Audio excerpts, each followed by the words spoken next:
मुंबई महानगरपालिका निवडणुकीसाठी मतदान जे आहे ते पार पडलेलं आहे. 5:30 वाजून गेलेले आहेत. त्याच्यामुळे पूर्ण मतदानाची वेळ जी आहे ती संपून गेलेली आहे. मात्र सध्या जे आकडेवारी हातात आलेली आहे त्यानुसार फक्त 3 वाजेपर्यंत किती टक्के मतदान झालं हे समजलेलं आहे. जवळपास 41% मतदान जे आहे ते 3 वाजेपर्यंत झालं होतं. तर 5:30 वाजेपर्यंत नेमकं किती टक्के मतदान झालं हे अद्याप कळू शकलेलं नाही आहे. मात्र गेल्या वेळेस जर आपण पाहिलं तर एक 55-56% जे आहे ते मतदान झालं होतं. आणि यावेळेस म्हणजे गेल्या मुंबई महानगरपालिकेच्या निवडणुकीमध्ये जेवढी टक्केवारी होती जवळपास तेवढीच टक्केवारी या मुंबई महानगरपालिका निवडणुकीमध्ये देखील असू शकेल अशा प्रकारची शक्यता नाकारता येत नाही. म्हणजे एकूणच काय तर मुंबईकरांचा ओघ जो आहे तो मतदानाच्या दिवशी आधीपेक्षा वाढलेला पाहायला मिळाला नाही. कारण गेल्या काही दिवस सातत्याने प्रचाराने ज्या प्रकारे राजकीय पक्षांकडून मोठ्या प्रमाणात भावनिक आव्हान केलं जात होतं, विकासाच्या नावाखाली आवाहन केलं जात होतं मतदारांना की मतदान करा. त्याला एवढी मोठी साथ जी आहे ती मुंबईकरांची मतदारांची भेटलेली नाही असंच पाहायला मिळते. एकूणच काय तर आता 5:30 नंतर नेमकं किती टक्के मतदान झालेलं आहे.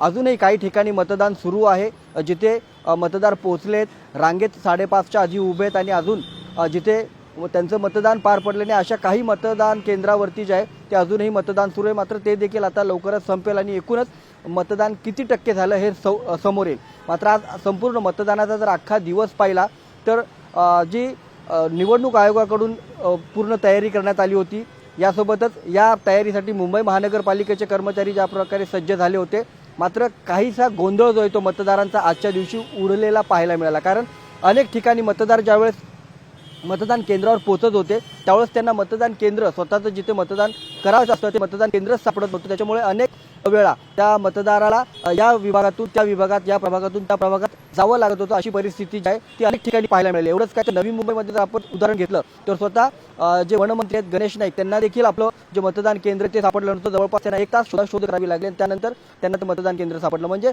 यावरूनच जर आपण पाहिलं जर गणेश नाईकांचं उदाहरण आपण घेतलं तर सामान्य मतदारांची, सामान्य मुंबईकरांची कशा प्रकारे या सगळ्या मतदान केंद्रावरती दैना झाली असेल किंवा त्यांना कशा प्रकारे आपलं मतदान केंद्र शोधावं लागलं असेल हे या उदाहरणातून आपल्याला पाहायला मिळतं. एकूणच काय तर हे मतदान झाल्यानंतर शाही जी मतदानाच्या नंतर जी शाही बोटाला लावण्यात येते त्यावर देखील मतदानाचा गोंधळ उडालेला पाहायला मिळाला. कारण राजकीय जे विरोधी पक्ष आहेत त्यांनी या सगळ्यावरती आक्षेप घेतला होता. खास करून जे बोटावर शाही लावली जाते, मार्करचा वापर केला जातो आणि या मार्करचा वापर करत असताना जी शाही मतदान केल्यानंतर लावून परत येत असतो त्याच्यानंतर ही शाही पुसली जाते अशा प्रकारचा आरोप आहे, जो गंभीर आरोप आहे विरोधी पक्षांनी केला. खास करून जर आपण पाहिलं उद्धव ठाकरेंनी याबाबतची पत्रकार परिषद घेतली. पत्रकार परिषदेतून निवडणूक आयोगाला देखील हे प्रश्न विचारलेत. मात्र उद्धव ठाकरे यांनी हे प्रश्न विचारल्यानंतर सत्ताधाऱ्यांकडे देखील याबाबत उत्तर आले की मार्कर जे आहेत निवडणूक आयोग किंवा या निवडणुकीच्या प्रक्रियेत वापरले जातात ते फक्त याच वर्षी नाही तर गेल्या अनेक वेळापासून हे मार्कर वापरले जातात. त्याच्यामुळे आता अशा प्रकारे मार्करवर आक्षेप घेणे किंवा या शाही दानाबाबत आक्षेप घेणे हे जे विरोधी पक्ष आहेत त्यांची जी पराजयाची कारणे ही कारणं शोधण्याचा प्रयत्न त्यांच्याकडून सुरू आहे.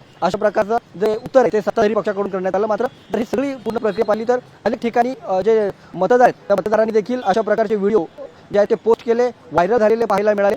यानंतर स्वतः जे मुंबई महानगरपालिकेचे आयुक्त आहेत भूषण गगराणी यांनी देखील याबाबत सगळी नजर ठेवत सांगितलं होतं की अशा प्रकारे जर कोणी मार्कर जी शाही आहे ती मिटवून पुन्हा एकदा जर मतदान करायला आला तर त्यांच्यावर कडक कारवाई केली जाईल. अशा प्रकारचा इशारा जो आहे तो भूषण गगराणी जे आयुक्त आहेत त्यांनी दिला होता. तर निवडणूक आयोगाने देखील याबाबतची पत्रकार परिषद घेतली आणि मार्कर याच वर्षीपासून वापरले जात नाही किंवा या वेळेपासून वापरले जात नाही, गेल्या अनेक वेळापासून हे मार्कर वापरले जात आहेत आणि ज्यावेळेस या मार्करची शाई बोटावरच सुकली जाते त्यानंतर ती शाही जात नाही असं देखील उत्तर जे आहे ते निवडणूक आयोगाकडून देण्यात आलं. मात्र तरीही विरोधकांचा जो आरोप निवडणूक आयोग असेल, सत्ताधारी पक्ष असेल यांच्यावर करण्यात आला की अशा प्रकारची शाही वापरण्यात आली जी पुसली जाते. एकूणच त्यामुळे या संपूर्ण दिवसामध्ये एकतर मतदार जे आहेत मतदान केंद्रावर गेले, त्या मतदान केंद्रावरती पोहोचल्यानंतर अनेक वेळा त्यांना जे आहे ते आपले मतदान केंद्र सापडले नाही हा गोंधळ तर झालेलाच आहे. मात्र शाहीबाबत देखील गोंधळ जो आहे तो मोठ्या प्रमाणात या सगळ्या मुंबई भागामध्ये आपल्याला पाहायला मिळाला. अनेक ठिकाणी शाही जातात का याबाबतची जी आहे ती प्रात्यक्षिक व्हिडिओच्या माध्यमातून व्हायरल होताना आपल्याला पाहायला मिळाली. त्यामुळे एकूणच काय तर या सगळं मुंबई महानगरपालिकेच्या निवडणुकीत मतदान तर झालेलं आहे, मात्र या सगळ्या गोष्टी ज्या आहेत त्याने राजकारण देखील तापलेलं पाहायला मिळालं. एकूण आता 5:30 वाजून गेले, त्या 5:30 वाजल्यानंतरची एकूण पूर्ण टक्केवारी काय ही थोड्या वेळात समजेल. मात्र उद्या ज्यावेळेस मतमोजणी होईल त्यावेळेस या मतदार राजांनी कोणाच्या पारड्यामध्ये आपलं मत टाकले, ही मुंबई महानगरपालिकेची सत्ता दिली आणि मुंबई महानगरपालिकेचं महापौर कोण होणार आहे हे या मतदारांनी आज ठरवलेलं आहे आणि आपलं मत जे आहे ते मतपेटीमध्ये जे आहे ते बंद केलेलं आहे.